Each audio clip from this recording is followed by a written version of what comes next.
Hello, everyone. Welcome back to the delayed and drawn-out Comic Vault. It's also a request. I am Captain Logan, and joining me tonight, as always, is Austin, the Day Ghost. Yep. We're back. Yeah, we're finally back, and we're covering a book that has been delayed for us. Or a review, I should say, that has felt as delayed as like New Mutants. It's been pretty bad, Austin.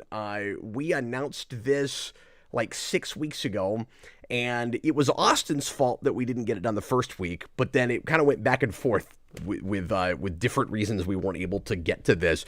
We've done other requests in the interim. I want to apologize profusely to Goofster123 who requested this. Now, in our defense, this is lengthy and wordy and takes a while to get through, and it is a page count or a issue count that we don't usually like to do on the show, but it gets really dicey when you're talking about something that is only 12 issues, because like what we ask for on the request is like 4 to 6 when we're doing miniseries or like trades for the start of runs and that kind of thing. But I don't want to do half a book that's this short. But I also don't want to tell people that they can't ever request, you know, a part of a 12-issue maxi series. So usually we just go ahead and do it, and they don't come up all that much, so it's not really that big of a deal. So I'm not telling people that you can't do that, but all I'm saying is, and this is like no offense to Goofster, and he didn't, you know, we're not complaining, he didn't do anything wrong. I never looked these things up ahead of time, and because I like to go in kind of blind, and so I thought this was probably, just given this title, I initially thought that this was probably like a creator-owned thing, and that it was just the first volume of an ongoing. And then I was like, oh, it's DC, and it's 12, and it's more Black Label, because people love to ask us to do Black Label. And so I talked to Austin, and I was like, well, I mean, we've done other Black Label stuff that was 12 issues. Should we go ahead and do it? And he's like, yeah, sure, let's do that. And, you know, we always have in the past. This one was just longer and was a little tougher to get through for various reasons, which we'll get into a little bit later. But what was that, Austin? That Black Label Green Lantern book that was like this? That was 12 issues. Oh, what was that called? It's just not coming to me. I don't know. That was one of the first books that got the like manga sized thing, the compact book. Isn't that weird? Yeah. I feel like they just were like, we need like a variety of things. It can't just be like, here's Dark Knight Returns, here's Watchmen, one in Long Halloween. Yeah. Watchmen. But anyway, I just wanted to let Goofster and everybody else know why it's been a while before we were able to so long finally get to this thing. Far Sector, that's what it was. Gooster's in the comments. Okay, I'm going to apologize again and for other reasons, your Goofster. But anyway, go ahead, Austin. No, I was just going to say, it's been so long, I'm not even the same age as when I started reading this. Have you had a birthday? Yeah, the first day that we were supposed to do this was my birthday. Oh, that's right. I forgot about that. Yeah, I lost a steak dinner for my birthday because I was trying to get this read. I'm so sorry about that. And then, like, I called it right in the middle. I was like, Austin, you shouldn't have to do that. And he instantly quit reading and finished his dinner. And yeah, we had sandwiches instead. It was still good. Oh, I'm sorry, man. I don't care about my birthday anymore. I'm not 5. Well, see, that makes me feel like a child because I sometimes care about my birthday. I don't know. No, I don't know. I'm not sentimental. I get overly sentimental. I don't make like a giant deal out of my birthday, but this year I turned 40. Like, I was hoping my wife would throw me a party secretly, and then she did. That's a little different. And that was nice of her. Anniversary thing. But anyways, no one cares about that. Nobody cares about that. Let's get into Dangerous Street. But I am glad, not to give too much away too early, that you didn't have to do this on your birthday. Oh yeah, that was like the worst part. So I'm like reading this and I'm like, oh, what a day. Oh, what a day. You just turned into Joker from 89. Yeah, exactly. So Dangerous Street, as I said, is a Black Label 12-issue maxi series from Tom King. And what is this artist's name? Fornace, I forget his first name. Oh, yeah, I forgot to look at it when I was reading it. I'm really bad for that, not looking at the credits when we do comics. Let me just flip through here real quick, because I know I have it on the second issue, but I missed it on the first. So here's what the art looks like in this book, folks.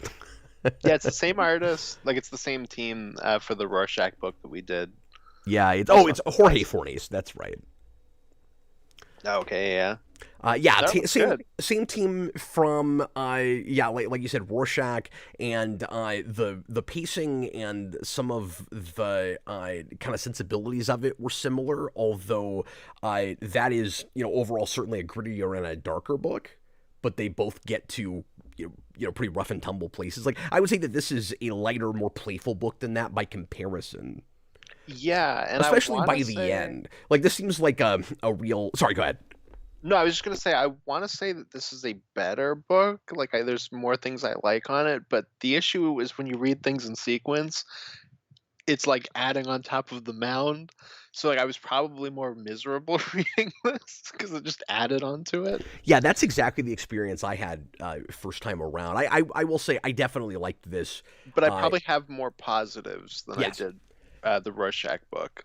yeah. Overall, and like I think we'll be more positive in our discussion than we were with Rorschach. I can't remember like a single thing about that book. Like thinking back to it now.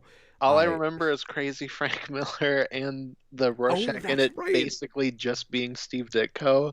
And I found that like weirdly mean spirited. That's all I remember. That's right. I forgot about that. And I don't think this has exactly a mean spirited problem. To a degree. Okay, Kind of. we'll I get don't into think it it then. means to. I think it's It's unintentional. unintentional. Okay, we'll get into it. So let's just put all cards on the table and talk a little bit about what our experience was like reading this. And I don't want to beat around the bush. It's clear that you and I are already not on a high with this or anything.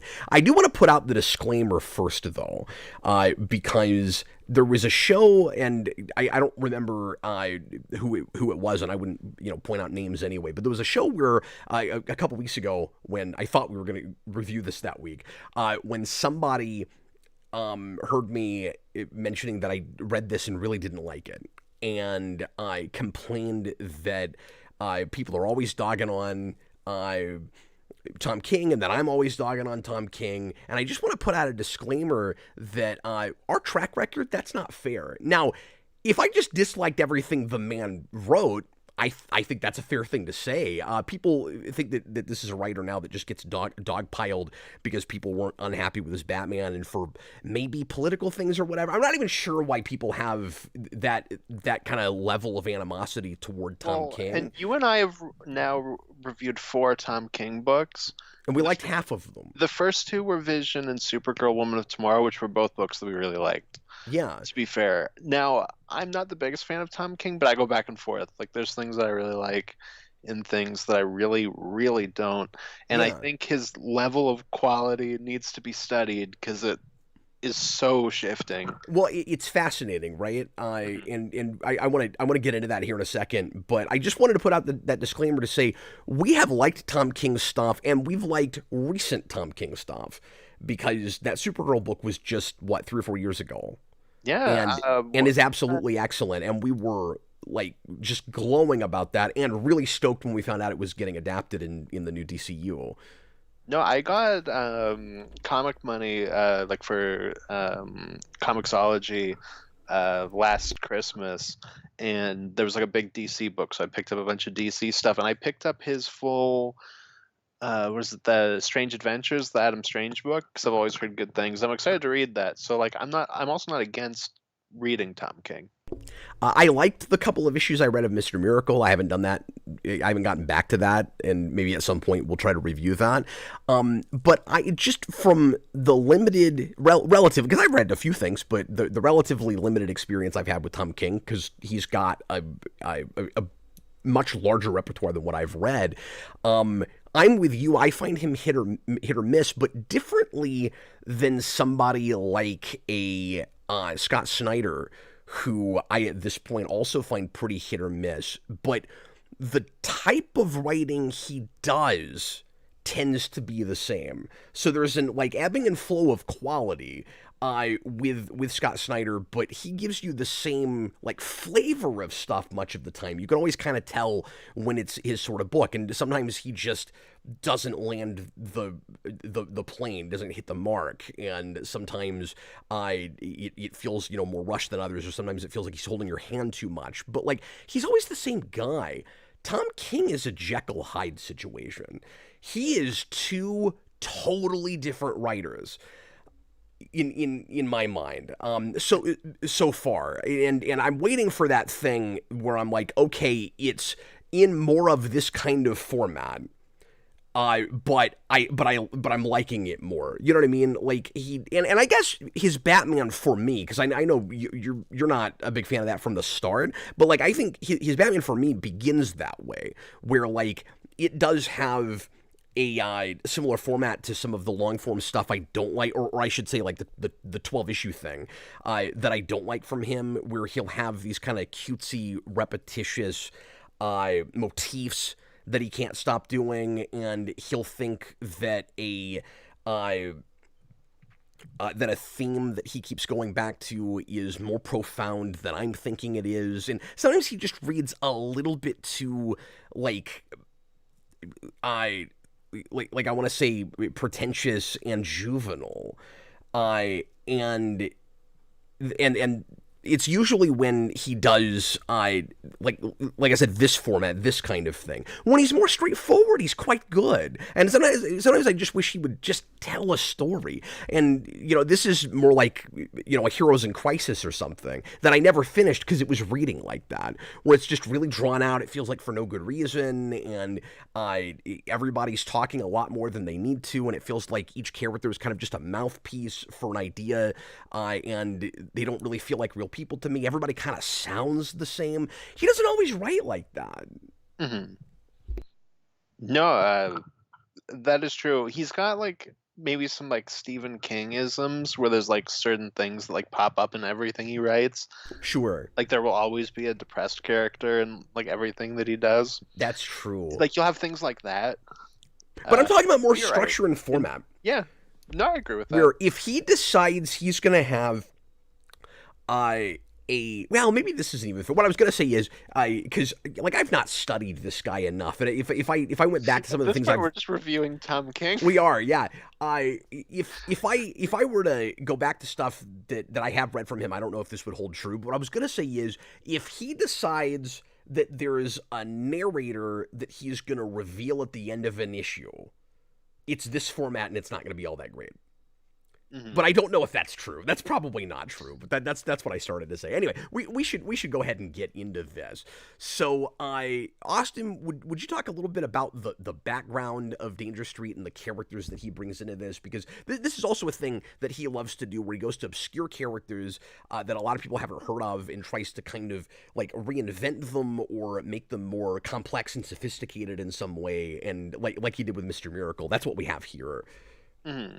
Yeah, so this, I've had some discussions with people on Discord where I think they kind of disagreed with my statement on this, which is that I think this book starts from a gimmick place, but I don't see that as like an inherently negative or positive statement. All I mean by that is that the like starting point with this book is that there's an old DC Spotlight book called First Issue Special. Think like if you know Marvel, like Marvel Premiere, Marvel Spotlight, and each issue was the first issue of a new idea.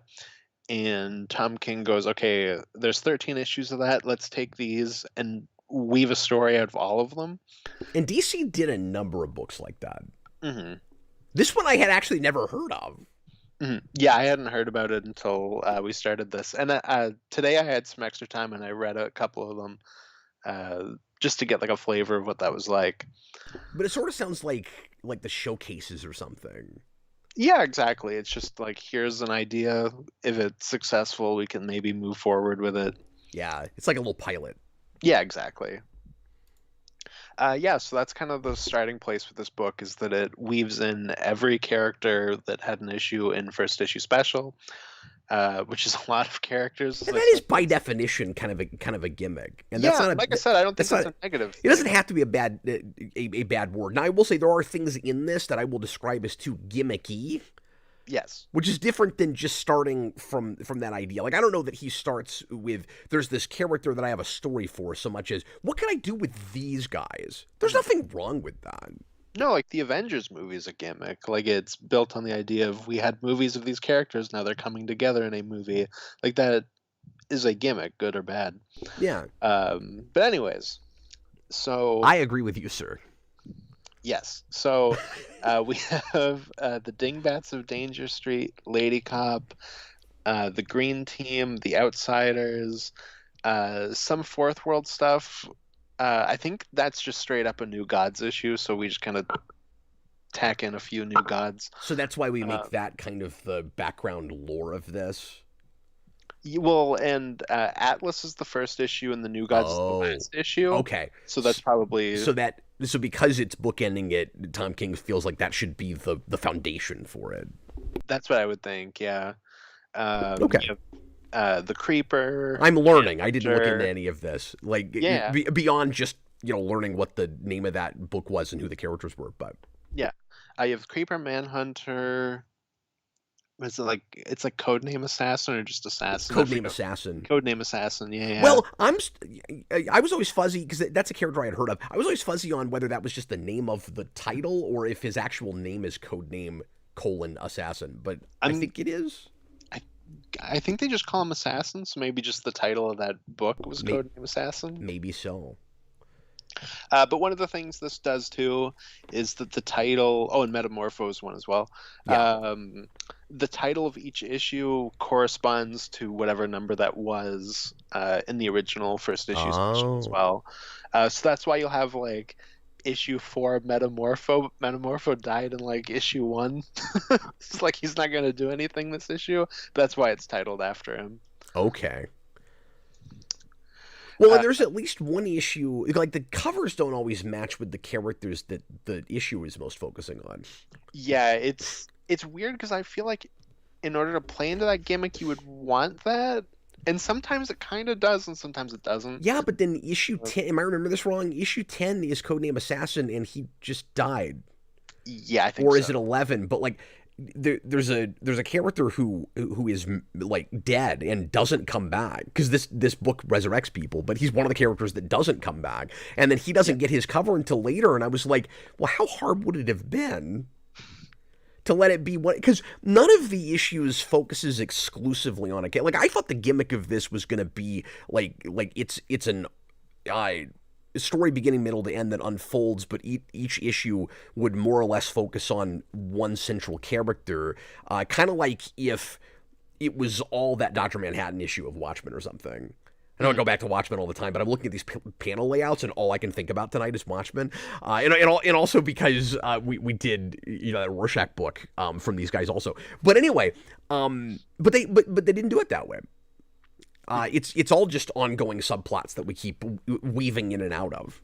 Yeah, but then I think you have the Lady Cop issue is more so about her, I would say, because it's like her interviewing people is like the big thing that we're cutting to a lot in that That's issue. true. So like sometimes it matches. You up, can make a sometimes case that it it's doesn't. inconsistent about that. Mm-hmm. Yeah, exactly.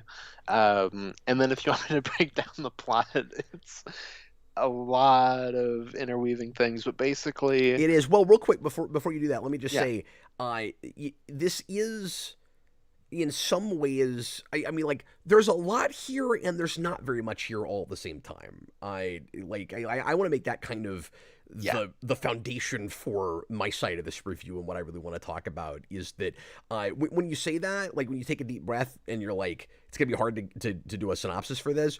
If we just do the bare bones of the plot, like this, all you're really talking about is the first and last issue, essentially.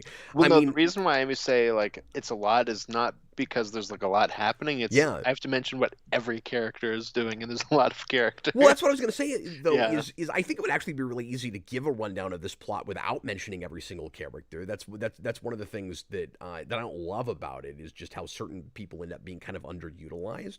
But so I will say I had a somewhat different experience with it second read than first, and I'll talk about that later. I'll let you get into the synopsis. But my first read of this, Austin, I felt like you could read issue 1 and then like 5 or 6, I can't remember which, and then skim 9 just because the plot point at the end of that is important, and then 12, maybe 11 into 12, and you're done. Like you could read 4 or 5 issues of this and get the big broad strokes of the plot.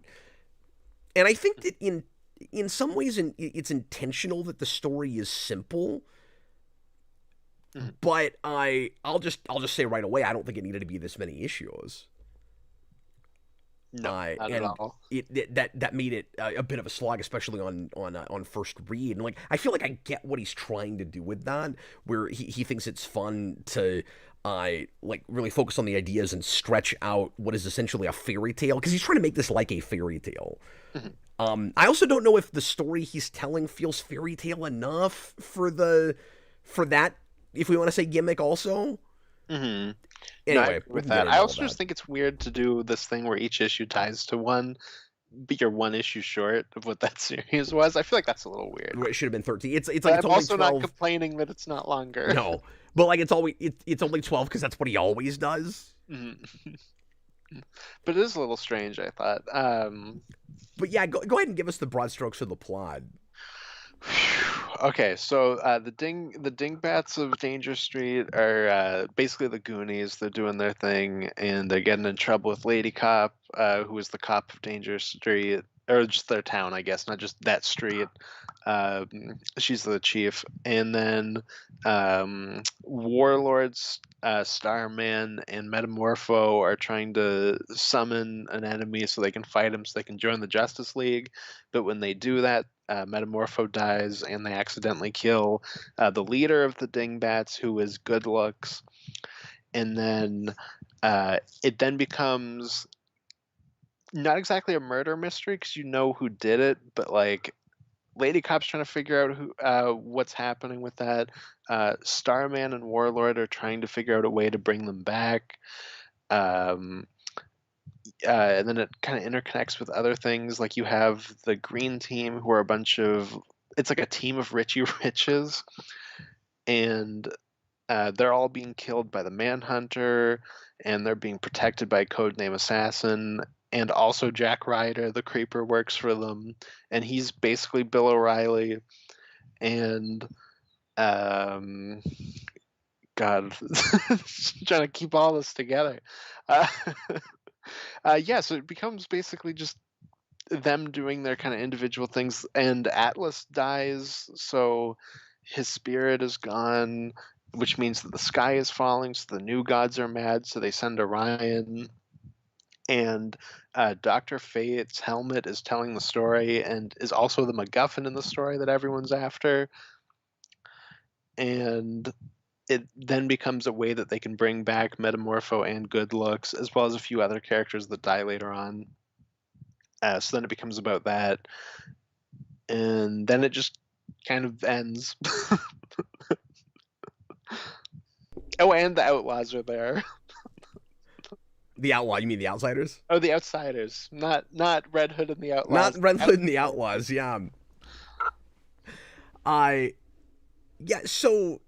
I mean, we always spoil the ending with these, so I'll mention what actually happens at the end, because weirdly, like I think you could do a really simple like 4-sentence plot synopsis with this book, which is so I'll just condense what you said real quick, just because I think it's kind of funny how stretched out this is and how ultimately simple the story is. And I think it's the reason that, especially on first read, I was really impatient with this book, because I kept waiting for it to get going. And I was 8 issues in before I realized, oh no, it did get going. This is just what the story is. Okay. But you have some like C-list heroes that can't even decide if they should count as superheroes that want to join the Justice League, and they try to do basically a magic spell that makes the sky fall. and these kids are upset that their friend got killed with that, so they want to get revenge against whoever did it. And then at the end, they all come together to bring back the kid and then solve the problem of literally the sky is falling by having that kid become the new Atlas because Atlas's soul is in him for some reason, and then the kid's friends to keep him company, and so they won't be sad and lonely that they lost their friend, go with him to help keep the sky up. Mm-hmm. And that's the plot. That's what happens in this book. Because as we know, we must all stand tall at Skyfall. That's basically it. I like how there's a lot of details in your plot synopsis that aren't in mine. Yeah, that I felt like were kind of the bigger, more important ones. Yeah, well, a lot of it too was I didn't want to spoil the ending right away because I wasn't sure if we were going to do it at first. But yeah, I figure we might as well get there so we can get into more of our feelings on this book. Exactly. Let's get through this. So like I said, I had a bit of a different experience with it second time around. Overall, I don't like this book. I am sorry to say. There are ideas in it that I really admire and I think are cool, and I kind of like I kind of appreciate that it ends on kind of a happy ending, more of a higher note than I would have expected, which in a way feels like the big twist, is that this is a sort of dark, bleak book in its way, that turns around at the end and goes, no, it was all just kind of a nice fairy tale about how at the end of the day, whether you're a hero or a villain, we're all human, and there should be more things that unite us than separate us. And that seems to be what the point of the whole thing is. And there's something Tom King is trying to do with making this so drawn out and overly complicated and sort of involved. And then at the end of the day, it's very, very simple.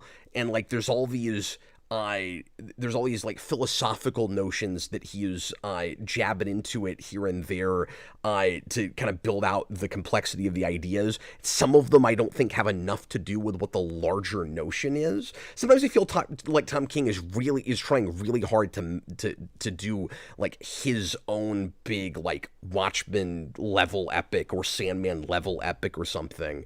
And there's places where this book starts to encroach on succeeding at that, I think. And then there's other places where I feel like it's really pretentious and overwrought and just kind of self-indulgent. Mm-hmm. And where it feels like it really needs to be whittled down some and revised, and maybe maybe we could have done this in 6 issues instead of 12. But he's doing it on purpose. And so, like, I respect the attempt. I just, at the end of the day, I didn't find it entertaining enough to warrant the length of it. For folks that haven't read this, and I rarely ever do this, I have to suggest a revised, different way of reading it. Because the first time around, I read all the narration boxes, and it really bogged it down. It takes like an extra hour or two to read the whole thing with those, and I found them too cutesy in the method that they're written, where it's Dr. Fate talking like it's a medieval fairy tale, and so all of the characters are described in terms of like a medieval fantasy story. And so you have your ogre, who's the creeper, and you have your knights, who are the assassins, and you have your princess, your maiden or whatever, with lady cop, etc., etc. And if it had been more few and far between, if it had just been the setup, and like maybe each issue bookends with that, fine. It ends up being like a really bad older comic caption where I feel like it's just explaining what I'm looking at. Yeah, and but in like a really pretentious way. And I keep waiting for it to really matter, where I'm gonna miss something if I don't read those. And I realized 2 or 3 issues in, oh no, I can completely skip these, and I'm almost convinced that he wrote a whole draft and then came back and added them. Like, it really reads like those were never there in the first place. And I think it reads a lot better without them, and it goes at more of a clip, and you're just not missing out on anything with them. No, because it doesn't really add into like the atmosphere or tone in a way that, say, like a Frank Miller caption does. It just feels like it's wasting time. Yeah, I'm with you. Like even for like literal flavor texts, it's not really adding anything to the experience. It feels, and that's where I can't think of a better word than pretentious, but I don't think that's exactly what I mean. It just feels like he's having too much fun. It is self-indulgent, right? Like, he's having too much fun coming up with those at the expense of the reader. It just feels like that's all too much for him. And sometimes his dialogue is that way too. Although I felt like less so the second time around. Yeah, definitely. This is the kind of book where I felt like I had to really know what I was into. Like, I had to really adjust the way I was reading it and what my expectations were. And I don't mean like I lowered them so that it was a way better book the second time. I just mean I thought that this was going to be more of a, I don't know if I want to say traditional superhero thing, but I just thought it would be livelier, and it wasn't what I was wanting. It took a while to get into anything like the mood for this, right? And the second read, I knew what it was, and so it was easier to stomach and in some places appreciate. And I recommend, like, it's long, and you might want to break it up into 2 or 3 sections, but don't wait too long between issues. I couldn't imagine reading this on a monthly basis. Like, I think that would be just awful. But it never grabbed me to the point where it always felt like a homework assignment. I will say, even on a second read, it still felt like a homework assignment. Yeah, I think there was one issue where I was like, oh, this is kind of better than it has been. Like, maybe this is where it turns around. Like, maybe it'll be like, was that Earth X, I think, book we did for Marvel, where we both were kind of hesitant at first, and then it turned around and became really great. And this was the opposite, because first issue I thought was all right. Okay. And then beyond that, and especially like the opening drama with Lady Cop and the kids, and then one of them gets killed. I'm like, oh, this is a good setup. You know, we've got our inciting incident. I'm following it. I know what's happening. I don't know who these characters are, but I think I might end up caring about them. And I had total opposite with Earth X, where I was like, God, this first issue is a slog. And then by 2 or 3, I was, holy crap, this is interesting. And then it turned into one of the better, maxi things I've read. Yeah, exactly. That book is wonderful. We're going to have to do Universe X at some point. I actually own that in hardcover. Yeah, for me, I hate pretty much every character in this book except for Lady Cop. Oh no. Who I kind of adore, and every time other characters enter scenes with her, I like them more in that scene. Yeah. And then they leave and I don't like them anymore. It's really weird. I've never read a book like that. But there is a version of this that is just 2 issues, and it's just her story on a track, and I think it's great. And until the ending, I think the ending kind of gives up, but we'll get there. Yeah, let me say this. I'm glad we didn't review it the first day I read it, because I've lightened up on it to the point, and this is going to sound so backhanded and disingenuous. Fair enough. But I've lightened up on this to the point where I'm no longer mad at it, because the first time around I felt like it just really wasted my time. And I was like, I don't know why I'm supposed to care about any of these characters. I feel like Tom King is just saying, I've written things that people heralded as brilliant and important before, so you're going to like this just on the basis that I'm writing it. I didn't have that as much on the second read, and I will upgrade my review now to, this is a failed experiment. Yeah, and I agree with that. Like, I wouldn't say I hated this. It's more so just boring. Like, and when I say like I hated every character, like it's more so like I find the kids obnoxious anytime that they're not with Lady Cop, because they have too much screen time. I don't care about anything they're doing. And also I feel like it would be so easy for some of that stuff to just be cut. I don't need to see what they're doing every waking moment of their day. One, I think their stuff a lot of the time plays like very mean-spirited Goonies, and I don't think it's Okay. intentional, but that's just kind of how it comes off. But I think their dynamic with Lady Cop's very sweet, I and just want to say real quick, when we I have like this when they're in scenes together. when we have this litany of blue characters, I do love that electric blue Superman suit is there. That's pretty funny. Well, especially because she's like, I think there's a joke about it too, where it's like, oh, what are we gonna see Superman in here? Oh, there is Superman. Well, and then that hilariously plays into her backstory where she doesn't like it when Superman comes up because he wasn't there to save her from her tragic past. Yeah, and that's a thing that they build off of the original issue in a way I think really works. I'm glad you went back and looked at that. Yeah, her issue is very funny because it's like the beginning is that scene where she's under the bed and there's the guy with the boots killing her roommates, and then she becomes a cop and she's like, "Oh shucks, maybe one day I'll catch that killer." Oh wow! So they used so Tom King lifts her backstory from that. Yeah, he adds the Superman thing, but that backstory is the exact same. Okay, can we kind of back things off for a second? Let me ask you a question. Yeah.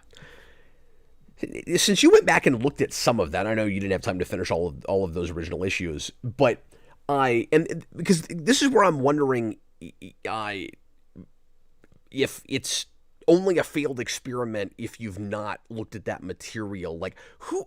This is gonna be another one of those like, who is this for questions? Because what it reads like is it wants to take characters maybe you've never heard of and make them like really cool and interesting, and you don't have to have gone back to them. But I struggled all the way through to find the hook in it. Hmm.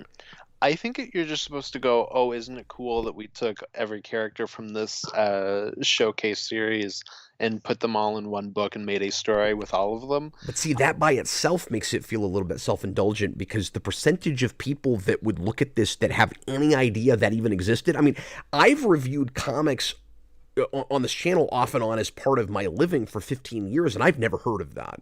If I've not heard of it, and like there's lots of stuff I don't know. I don't mean to tout myself up as an expert in comics, but I mean I spent a fair amount of time going back and studying some of this stuff. I've never heard of it. I can't be the only one. Hmm. Well, and then it also becomes weird because some characters feel more authentic and then others don't at all, like are completely This cover's changed. awesome. Yeah, the artwork in general is very good. Yeah, I think he's really good. Hmm. Fornace. What was I gonna say? Oh yeah, Sorry. like no, it's okay. Like it's also just kind of hit or miss whether the characters actually feel like those characters at the same time too. So like that also adds to the like who is this for? Oh, But so you think also if I did read that stuff, maybe I'd be frustrated even in a different way? maybe or maybe you'd be like, I don't really care enough about that anyways. But then Yeah, so why would I care about this? Like I don't know. sure. But I have that, that thing I always do where you can make anything work. It's just Mhm. part of the problem for me is sometimes these characters just feel like mouthpieces for ideas or kind of archetypes. I And have that especially with the green team who just feel yes, like rich people bad the storyline. well, but it's important that they're all children, and I think that on paper is interesting. I because there's a whole kind of I like questioning the human condition motif going through here. There's that classic like if you give people that have never had power, what will they do with it? And we have that with these children, and we're playing around with the idea of like how much of who you become is luck, and is everybody inherently good or evil, or do we actually really have a choice in all of that? And I think like starting with just like randomly arbitrarily giving a group of children either success or failure is a really interesting way to explore that idea. I Mhm. don't think that part of it is showcased as much as it ought to be. No, I Like, think it kind of comes in too late. Yeah, well, and the outsiders are revealed to be real because we're supposed to wonder if they even exist, and like Batman doesn't think they're real, and they're not what the evil news outlet wants you to think they are, because the Green Team that runs the news outlet, of course, knows what they are because they were created at the same time, where there's just this this powerful god who shows up at the end of this book, and I wasn't sure who he was supposed to be. But there's this powerful god that shows up to them, and for no reason we understand except he's the Lord of Chaos. Has them play a game, and in a weird way, I was kind of reminded of Squid Game with it, where if you win, you get power and prosperity and money, and it of course corrupts all these kids, and they start a horrible news agency together and business together. And then if you fail, you get turned into the lamest looking superheroes there are, and you get like terrible powers that are probably more like a curse than powers, and you basically become like the friggin' Morlocks in X-Men. God, I hate the Morlocks. Like, I would never read about the Outsiders. It would be just like reading the Morlocks. And I feel bad because they should, because I'm reading them and I'm like, well, I get why you're outcasts, I get why you're outsiders. I don't want to hang out with you either. I get why you're an outsider and why that sucks, but at the same time, you kind of should be. You kind of should be. You kind of suck. Yeah, that's not I'm fair. glad you're dead. Yeah, exactly. That's not fair. See, human condition. I'm showing my dark side as well. Mm-hmm. Yeah, exactly. He's also in this book. Yes. Only because he was in first issue special. Yeah, we'll get into that here in a minute. But all of that to say, I think there are like more than grains of really cool ideas to be explored, and that are in some ways explored. But like as simple as the overall story is, I feel like the ideas get kind of muddled, and it's got kind of too many characters for as simple of a story as it is, I think. And that's where the experiment kind of breaks down, where I don't know if I go as far as you to say I wish it was just a Lady Cop story. I think I wish that he had written a completely different story that was just about Lady Cop. I'll say that.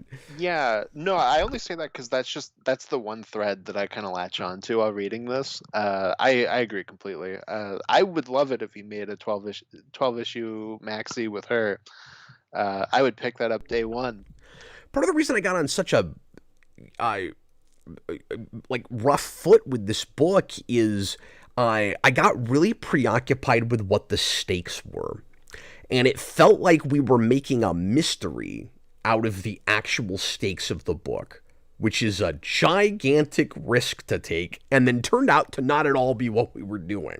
So, like I said, or like Austin said with the synopsis, at the beginning of the idea is Atlas has been killed, and the sky is falling, and Atlas literally held up the sky in a world where science still works and makes sense.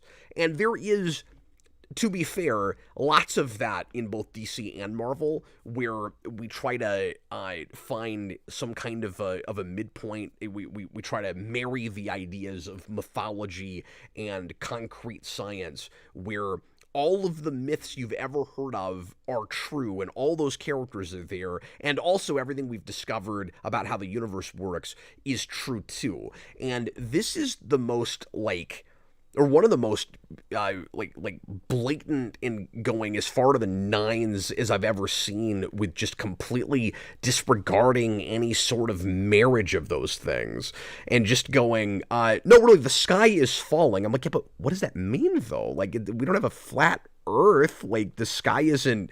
We have space. We know we have like infinite space in the DC universe. How is a god holding up the sky? What does it even mean that a god is holding up the sky? And the whole universe is going to be destroyed. Yeah, and I'm fuzzy for a while on even that the stakes are that big until Darkseid and Highfather start talking about that. I like that exchange they have where he says, like, where Darkseid says, like, will there be a fifth world? But I didn't know for sure until that moment, like, how broad reaching all of this is.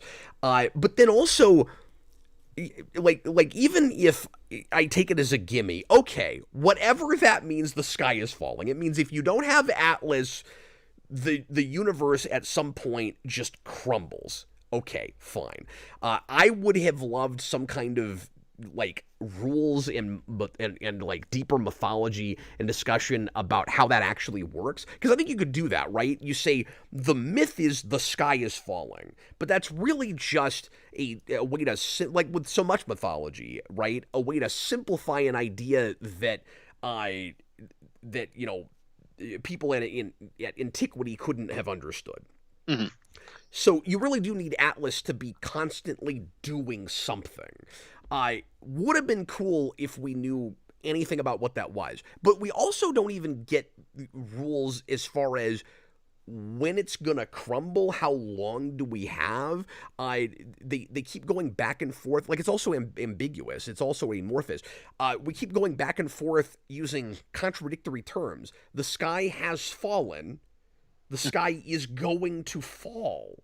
Yeah. I'm so confused. I don't know what the ticking clock is. Like, I that was driving me insane on our first viewing. It Our ends up first being reading. it ends up being there for a couple reasons, which are Atlas and the New Gods have to be here, and a reason for all of the New Gods to be completely out of character. Yeah.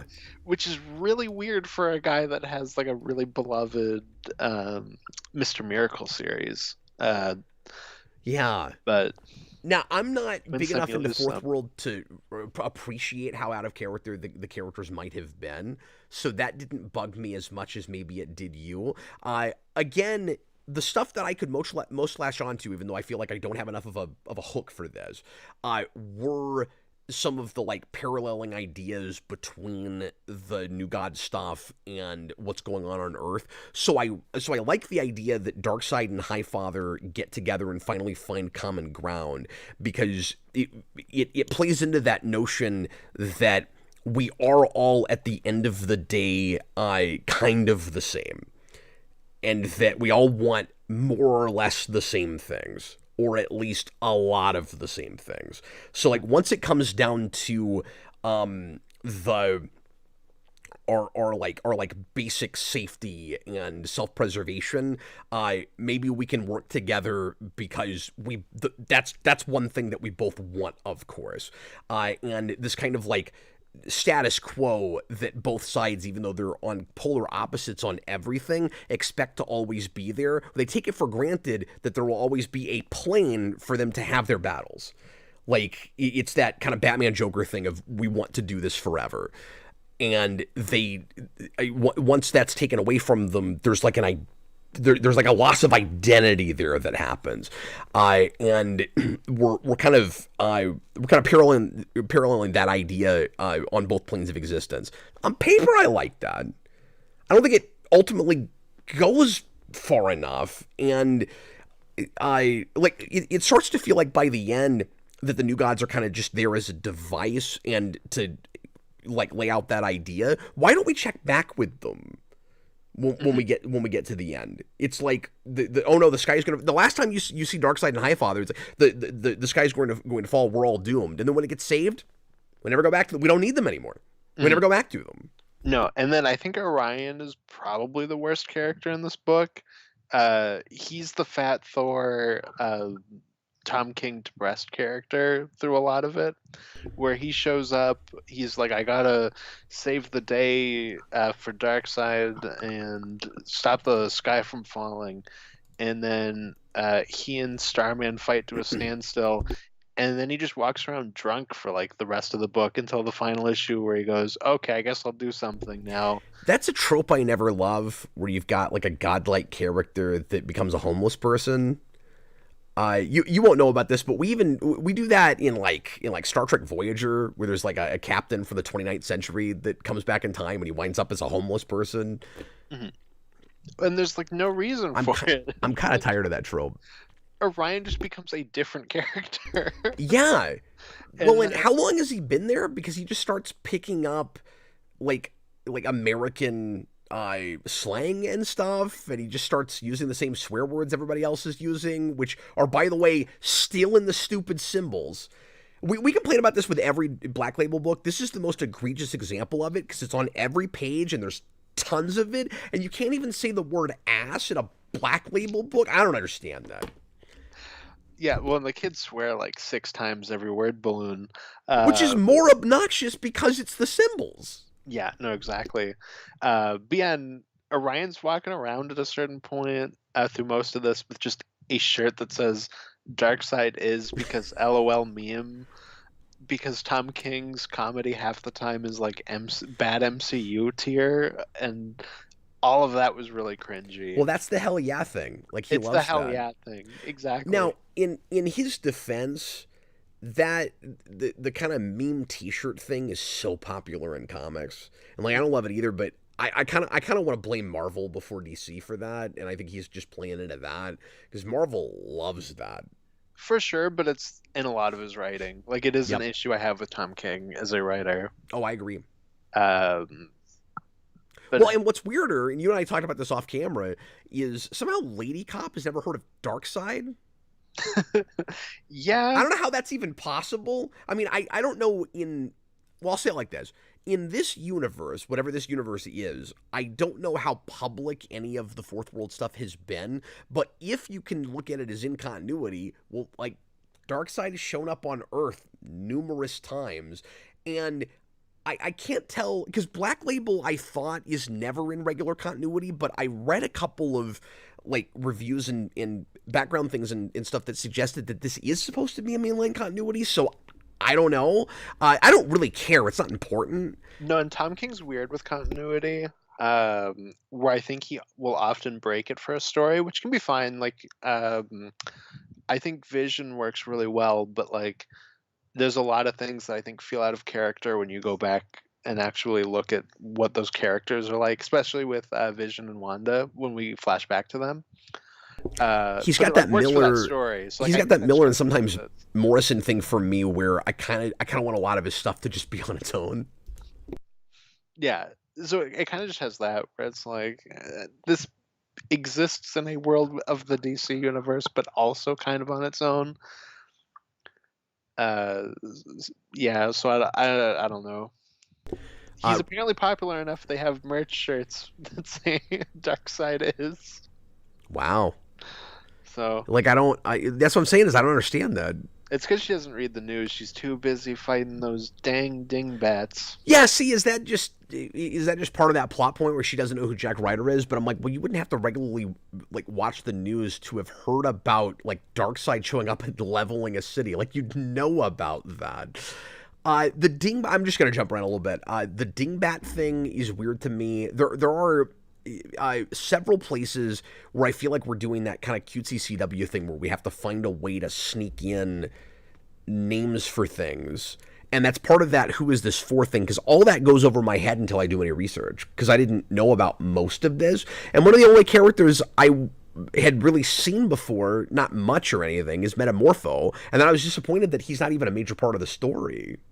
Yeah, I had that too. The character I'm probably most familiar with this is Manhunter, just because he's a big part of Ostrander Suicide Squad. Oh, sure. So I was like, oh, I like this character. Oh, I don't really like him here though. Well, he's just kind of a like cheap philosopher. Mhm. Like he and Yes. Codename Assassin both just have sort of the same voice with different like ideologies, kind of, or at least like ways of looking at the world. And in the issue where they're fighting each other for 22 pages, and it's really just like a philosophy debate. Like they sound exactly the same. That is maybe the worst single issue of comics I've ever read. Okay, I'm gonna go to that, but I just want to mention something on this page Yeah, before I leave it, and that is go for it. the face that the rich kid on the bottom is making. What is his name again? That's not the Oh, I can't remember. I can't remember that's not the Star Maker guy, is it? Um, Or is it Star I Maker? I can't remember any of the green team's names. I forget. Well, because you have the one that is like a movie producer, and that's the Star Maker.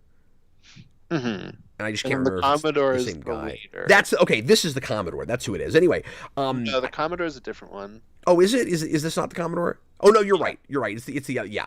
It's the other kid because there's a black kid and two white kids, and I think the other white kid has like brown hair. Yeah, But that's the Commodore. okay. Anyway, I just wanted to mention this panel because he's making, and I don't know if this is intentional, but there's so many throwbacks to like Bronze Age stuff that I'm wondering about it. I think you reviewed Legends with me when I did that, We did, yeah. and there's a cover. There's a classic cover from Legends. It's one of the first comics I ever owned that says "Cry Havoc," and it's the villain from that like holding up a torch with a bunch of heroes in the background with their heads on fire, and he's making this exact face. It looks Okay. so much like that cover. That's probably unintentional. I don't know. I know, but it's so similar. It's a really specific face, and I just felt the need to bring that up real quick. Oh, by the way, I love this cover to the point where even though I don't like this book that much, I'll probably buy this issue. I the Dark Side eating cereal cover Hmm. because I just think it's really funny. And Goofster also brought that up. I'm wondering if Goofster made us read this whole book just so I would show this cover. Possibly. He does say that the He's- covers are his favorite thing. He seemed very excited about this cover. But I thought I almost made that the thumbnail, and then I was like, it's not very indicative of what the book is like, so I guess I won't do that.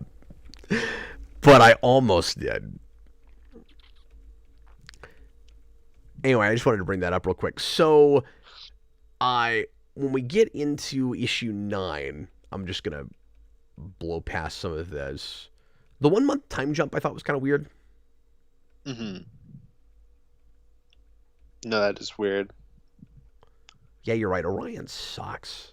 Orion really sucks. He's just terrible. Okay, Get out of here. I thought I was further in than I am here. I so talk about the philosophy issue and what you didn't like about it. Oh, I just thought it was painful from start to finish. And at a certain point, I had to start skimming it because I was like, this feels like I'm in like a slam poetry rap battle. Uh, it's Manhunter and Codename Assassin are going to fight each other. And it's funny because right before I started this issue and it was setting up that they were going to fight next issue, all I could think of was that War of Jokes and Riddles issue where Deathstroke and Deadshot fight, and how disappointed I was that it's like 22 issues of basically bullet points instead of actually seeing it. And then we get into this, and it's just 22 issues of them Or pages. philosophize. Or sorry, 20. Oh God, could you imagine if it was a 22 issue fight? I cannot imagine that. It's like Dragon Ball Z's got nothing on Tom King, folks. Oh my God, I wish this had Dragon Ball Z level dialogue for philosophy. That would have been amazing. That would have been way better. No, it becomes it's very irritating to read. No, I agree. Austin, I still though have that you can make anything work thing with it. No, and I agree. This could have been the best issue of the book because it's so different, and it could have been like that Daredevil and Punisher on the rooftop scene, more so in the show because the show does it better than the comic does. But it could have been like that, where it's just these two characters talking, and it's brilliant, and it's not at all. And I feel like I'm listening to a philosophy 101 student try to write for the first time. Well, and that's what I have with it. It's just, I mean, I can't think of a better word than self-indulgent. I feel like I all all we needed here was well, first of all, if this was just a single standalone issue that wasn't part of a larger thing, I like it's still not great, but it almost reads better just because it's not interrupting like a larger narrative that's already like really bogged down and I'm not liking the pacing of. Like that's part of the problem with it.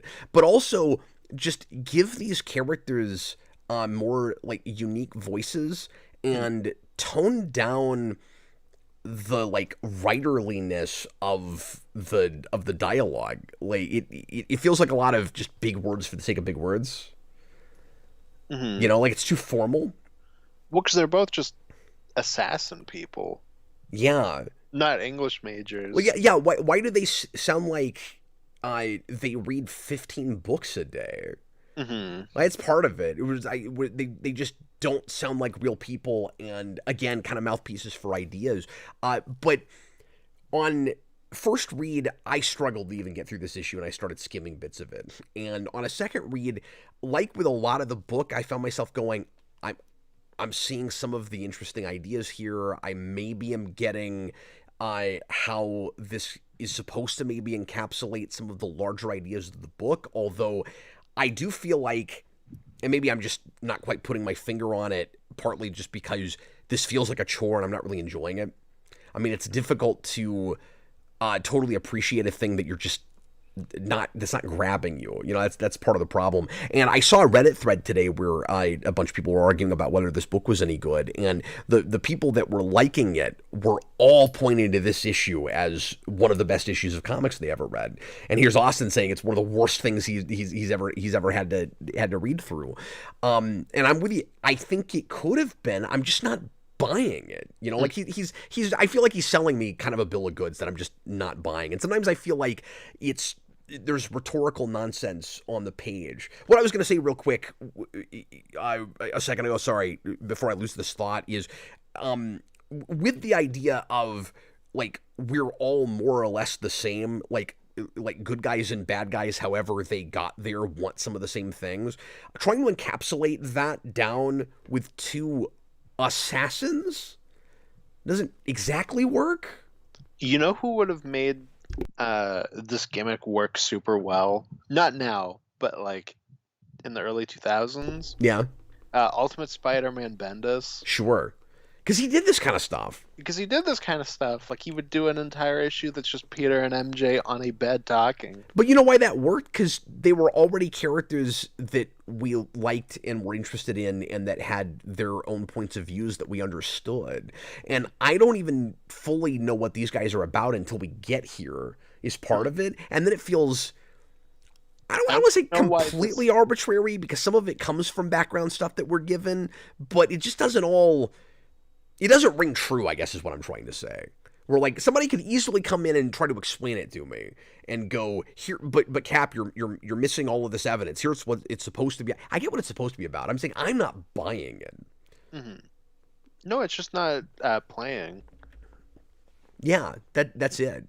But like some of the discussion, like in a vacuum, some of the discussion is interesting. If I can get past the overwrought writing with it, of like statistics and which of them would it count to win this, because they're actually after different things in the battle, where like one of them just wants their just wants their boss dead, and so and then the other one is just protecting the boss. So like he has an advantage because if he dies, he still wins because he still gets what he was after, but the other guy has to survive to win. Like all of that again on paper is kind of interesting. Is kind of cool. It's very like Sherlock Holmes, Moriarty, and like some of the adaptations where we do like the kind of thought battle between them. Yeah. Mm-hmm. You Yeah, know, and the idea that one of them cares about legacy and the other one doesn't, where it's like I'm not interested in like songs written about me after I die, mhm. which is weird because then the characters just start talking like they're actually in medieval fantasy, but they're not. One of them just really wishes he was still being written by John Ostrander. Yeah, I'm sure that makes it harder for you when you've got more of a history with certain characters. Yeah, and I mean it is really just him. Like the Creeper is a character obviously I'm familiar with, but I don't think I've read a ton with him. Same with Metamorpho and Starman. Well, yeah, but like we discussed earlier, you have more experience with Fourth World than I do. So when you're like these characters out of character, I'm like I don't know them well enough to know that. To a degree, it was more so I was like, this feels like really out of character. And then I'd be like, hey Dad, here is a page. This is what's going on, and he'd be like, oh no, you're right. Like that is weirdly out of character. Like I Okay. thought so. Like it felt weird. But again, and I don't mean to be a broken record, but I think it's because they're a mouthpiece for ideas. So No, it's like, exactly. the argument for it would be, but if the world was or the universe was ending, would we buy Darkseid and Highfather working together the way they do? Like, is that what's out of character about it, or is it specific things they're saying? No, like I said, the worst thing is more so Orion. I think Orion Okay, yeah. is the worst part. The Well, and dark he's side, played, like you said with Fat Thor, he's played too much as a joke.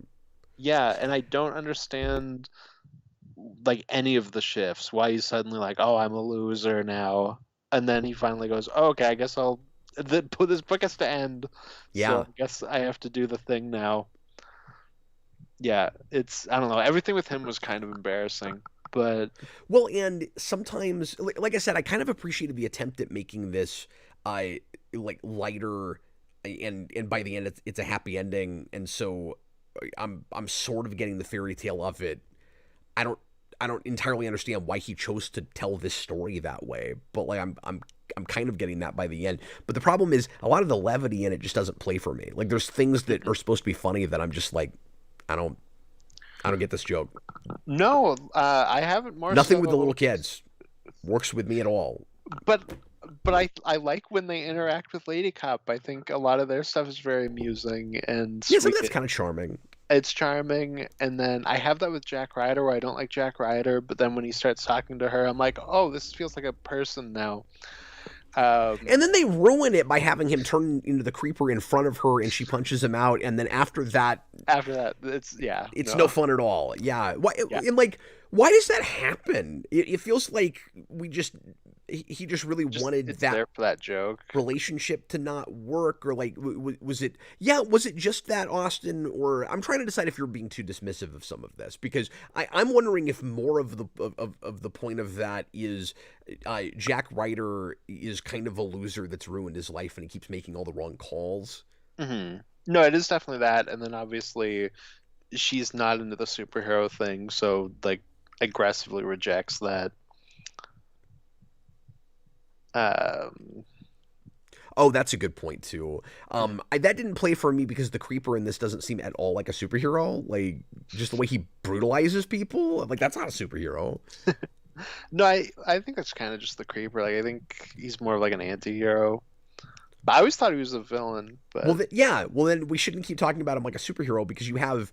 See, I don't understand that because you have all these he's the characters that yeah. want to be superheroes that I don't see the different. Like we're trying to play this idea of maybe this is some of where the fairy tale thing comes in, where it's like modern superheroes versus like like uh like epic heroes from antiquity and blending those together. It's funny, Austin, that tomorrow night on the Rewind commentary show we're gonna do Hercules because Hercules does or Disney's Hercules because Disney's Hercules does that. It takes a epic Greek hero and it modernizes it into a 20th century superhero, and this is kind of doing a weird blend like that where it Yeah, and goes, here are these characters that, but I don't understand the definitions. Here are these characters like Warlord. Warlord says, I was not a superhero, but I went on adventures and I fought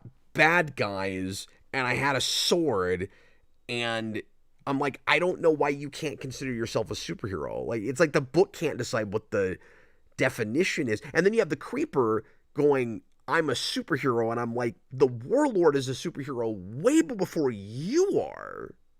I guess just because he's crazy. But I feel like other characters are agreeing that he counts. That is true. That's Other characters do weird. call him a superhero. Doesn't It's make that any repetition sense. thing. You gotta keep saying it. No, and he's playing with a lot of Kirby stuff, and Kirby was the king of doing that, like merging those two ideas. So I think it also kind of plays awkward when he's, using some of that material when, I think that original like fourth world stuff and the way Kirby handles mythology and all of that finds a better balance of merging these ideas. This is very bloody. And then they're talking in like a limbo in the afterlife, which is weird. Yeah, and Manhunter's doing the like Monty Python and the Holy Grail Black Knight thing. I had that too. I was like, why is this happening now? Like, yeah. There's certain times where I think Tom King just kind of forces a joke. Yeah. Like, okay, like the weird grape thing. Or I got so tired of that. And again, that's like Batman. That's the hell yeah thing where it's like, why are we still doing this? Stop it. And it doesn't come from anywhere. At a point, I was like, okay, this has to be something from that original issue. Yeah, I bet it is. It's not. What? That's a completely different character. Because that character is redefined to be like the fat kid, while the Kirby version is like the tough kid. He's like the Nelson.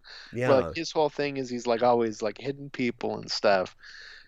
While here it's just he's fat and he eats grapes. That's entirely this. Unless there's something in between that adds that. Yeah, because you haven't finished it? Like maybe? No, I mean like maybe they show up somewhere else. Oh, I see. But as far as I can tell. It seemed totally random, and I was like, is the joke just that it's such a random thing to go to? And I was trying to decide if the kid was supposed to be like mildly autistic or something. Mm-hmm. No, I think it's just supposed to be he's fat, so he's always eating, but it's grapes, so like that's kind of funny because it's like a healthy food. Well, first of all, I don't think you could get fat on grapes. Oh, there's so much sugar in them. He became diabetic. Well, yeah, but it's like natural sugar. You wouldn't balloon up like that.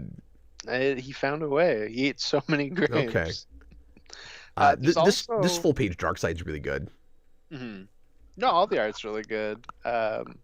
There's also that weird Lady Cup printer joke that he does like 6 times in that one issue. What are we even getting at with that? Feels like Tom King. This happened to him in the office at DC. Yeah. He was like, "Oh, I could put this in the book," and I'm like, "It's maybe funny once. Why do we keep going to it?" Well, and whenever you repeat something like that, I'm trying to find the deeper layer to it. I'm assuming that there must be some kind of subtext, and like what you would assume is you've got a character that's being treated like a peon who people don't appreciate her worth. Like that's usually what you would do with a gag like that, right? Is like she just has to keep going back to the printer and she has to get people coffee and you know that kind of typical thing. And but like she runs the place. Mm-hmm. No, and she's the chief. Like I'm probably more cynical in it, and that I write it off immediately as just a stupid joke that Tom King's forcing. But it's an issue I have in. I think you're right. It's an issue I have in a lot of his work, so it's like that's the first thing my mind goes to. It's like, oh my god, I get it. Yeah, this is the joke you're gonna hammer in now. But I'm at least at first trying to give it enough credit to see if there's a read because he's doing a lot of things that he wants to be subtextual throughout the book. Mm-hmm. You know what I mean? Like this is supposed to be about some stuff.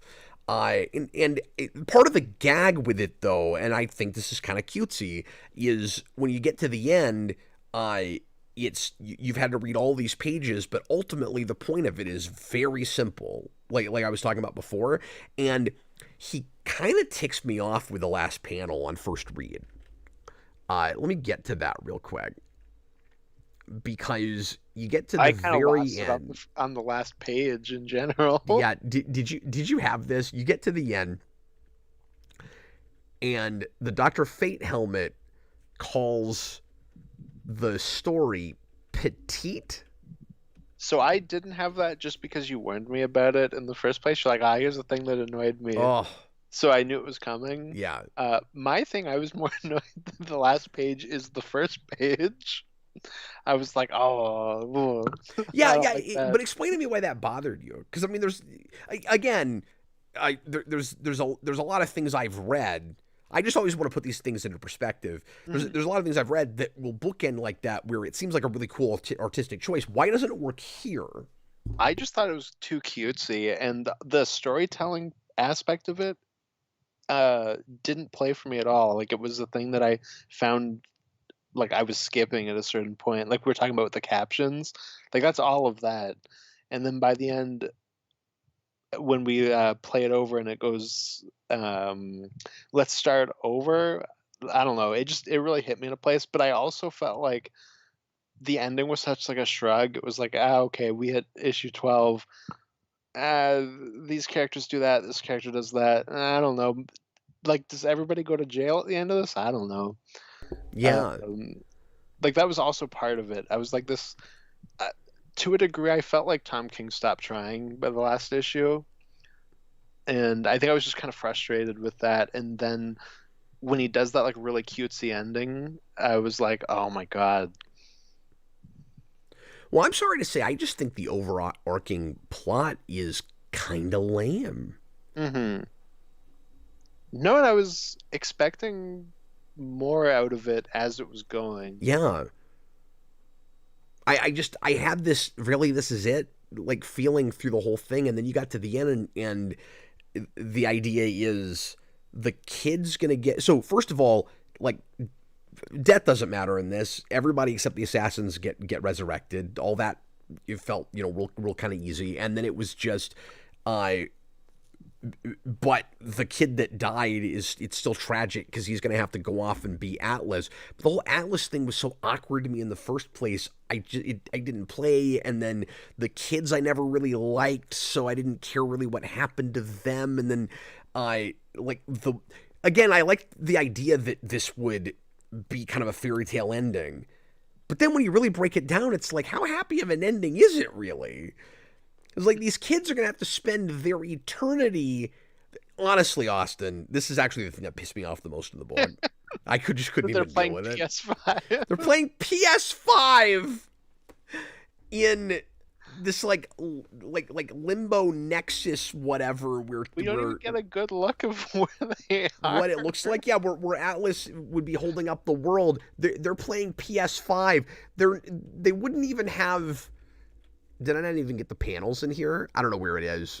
There it is. They wouldn't even have Wi-Fi. There's no way they're playing PS5 games there. They can't. They can't download updates.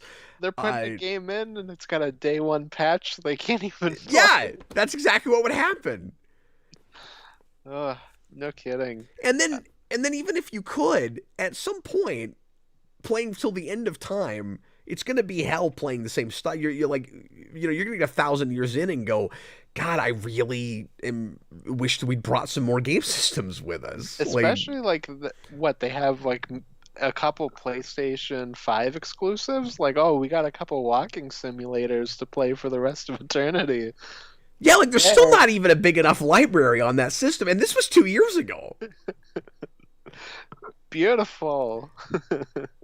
Keep in mind, this is only like a year after they started finally getting more stuff out for that system, because it kind of had 2 years of dry. I hope they at least have the new Hitman trilogy. I couldn't deal with it, Austin, and it was good. Even worse that we see them play. I'm being facetious, but it was even worse that we're seeing them play the PS5 because like. The kid goes, oh, what are we going to do? Just bring the PS5? Ha ha ha. And I was thinking, well, that's not going to work. Like, they're not going to be able to get Wi-Fi or anything. That's stupid. But maybe he didn't literally mean that. And then they show it.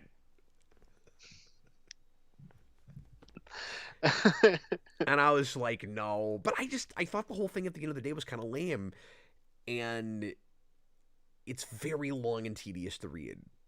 Mm-hmm. Especially if you bother with the text boxes. Yeah. I just thought of another thing too with that last page when it retells the story. It's not even what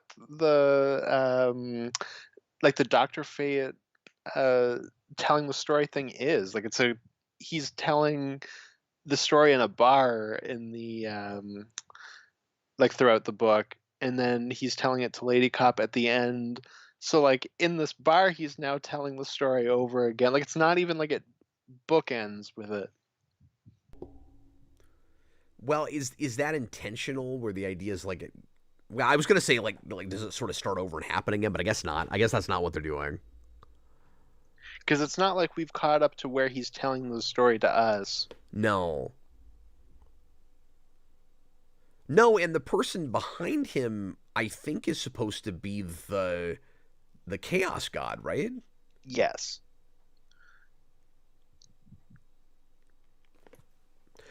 It's also weird. This might be my last point here, and then Teddy had a super chat from a long time ago that I haven't read yet, just because it's a joke and I didn't have a good place to put it in. So sorry about that, Teddy, that I waited this long. But it's also odd. The book is called Danger Street. It bookends with that place. None of the action happens there. Hmm. Like the place Yeah. of Danger Street isn't relevant to the major goings on. Yeah.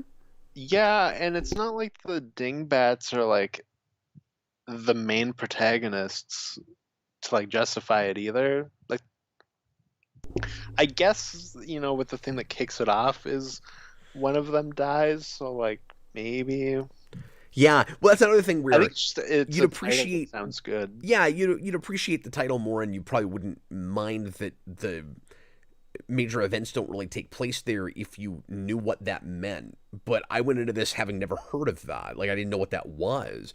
So again, it's that who is this for thing.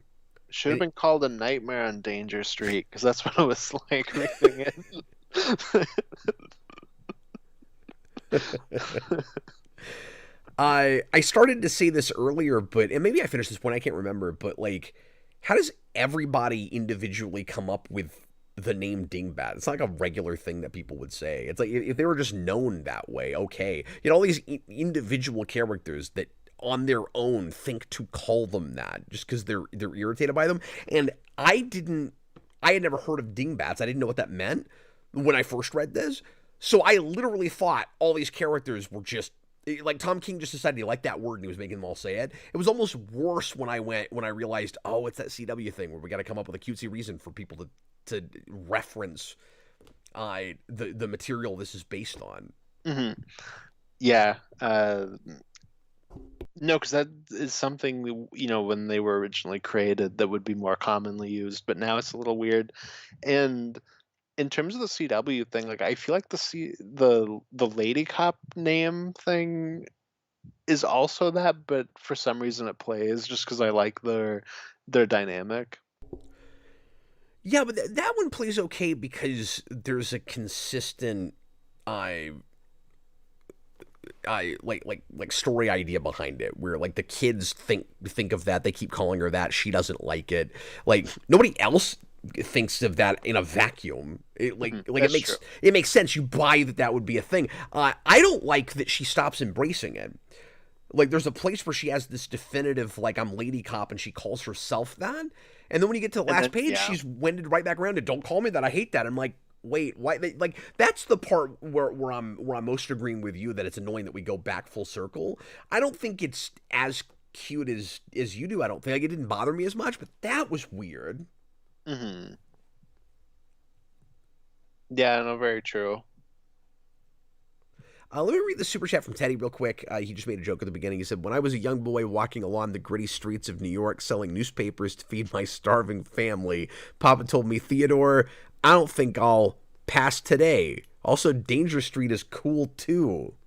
I'm gonna give that super chat a 3 out of 10 because it didn't open with "when I was a young warthog" and then the rest of that super chat.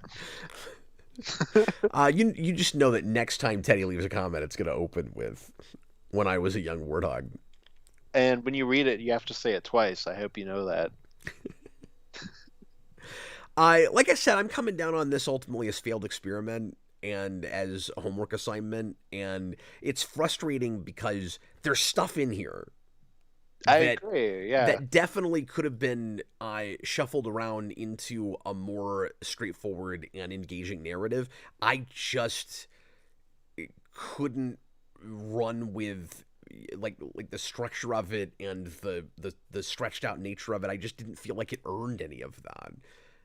Hmm. And Yeah. I didn't like the overarching story. Like that's a problem. Mhm. It No, never got no, its hooks in me. and I like that initial gimmick of combining all these characters Yeah, from one of these showcase books. I think it ultimately kind of struggles to put them all together because they're very disparate. But I mean, that is part of the fun of doing that as an experiment. yeah. You say that, but how many team books I like, especially from that time period, right? Like 70s and 80s. Like how many team books start with a bunch of characters that don't look like they belong in a book together? I like that's Doom Patrol. That's True, X Men. That's Teen Titans. Like how difficult would it be to make this a combination of all of those characters? That I could read, be engaged with, get to the end, and find out later. Oh, this is an interesting gimmick I didn't know about, and like not have to know that and that not be the thing that, and I don't think it would have anyway, but like that shouldn't be the hook. true, but I think it's hard with this because there's a lot of teams where it's like here's the green team and the I keep wanting to call them the outlaws, the outsiders, and the new gods. Yeah, that's And fair. like there's a lot of You can't put them all on a team together because they're supposed to be separate. Yeah. yeah, and you have things where it's like you have like a rich group of kids and then the dingbats, but you could have had like a cool thing going off with them. Yeah. But then like when you have like the new gods mixed in with that, and then like Metamorpho and Starman, who's blue. Uh, I was kind of confused by that. Sometimes called Blue Star, man. I just feel like there's gotta be a cooler, less lame way to put these ideas together. Mm. Yeah, exactly. And while I was waiting before we started We're the gonna come show, up with our Dangerous Street pitch. That's what we're gonna well, do. I was looking at old Marvel ones, and I was like, is there is there a specific Marvel book that would be easy to do this with? And some of them look like they'd be really hard, but then I think it was Spotlight, the one that is Ghost Rider, I think is probably the easier one to do. But we will do that.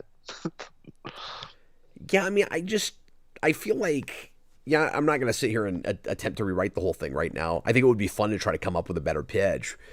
But Well, I think we should do that with just a different one. Like pick another. no, I know. I'm just saying as an exercise, I think it would be kind of Yeah. fun to be like, okay, is there a way with this stuff? Mhm. To do something more interesting than what I felt like we had here.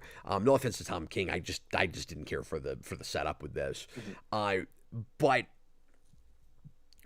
I feel like part of the issue, even with this idea, with the setup he gives us, is like you said earlier, a lot of characters and reveals about them and stuff just come too late in the book.